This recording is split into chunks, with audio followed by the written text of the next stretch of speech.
fleeing from the people she represents.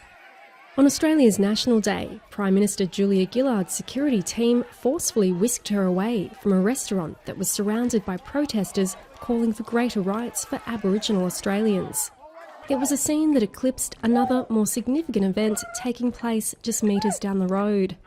40 years ago, 4 young Aboriginal men set up a protest camp here, right outside Australia's Parliament House. The founding of what's now known as the Tent Embassy was a key event in the Aboriginal rights movement. We were marching and we had thousands of people on the street demanding land rights for Aboriginal people, because we'd just been freed from government-controlled reserves and reservations. We had no right of freedom of movement. We had no money of our own, and everything was provided. Since European settlement in 1788, Aboriginal Australians have endured policies that took away their land, their right to freedom of movement, and even the right to raise their own children.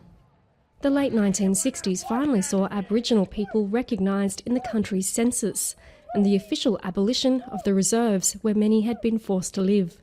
From this sprung the Tent Embassy, a symbol of a new struggle for recognition, justice and equality. My generation's the first generation that's come straight through high school to university, and those were opportunities that were opened up because of the work of the people that were attracted to the embassy and that generation. But just as the Tent Embassy is still here, the challenges have not gone away. Statistics paint a poor picture.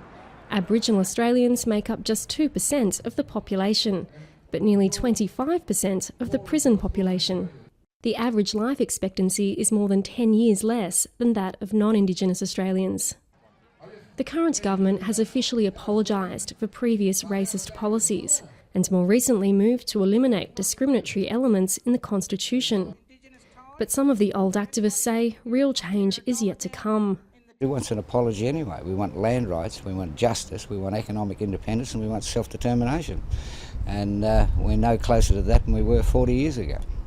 And so the Tent Embassy remains, as a symbol of the small steps already made and the large steps yet to come.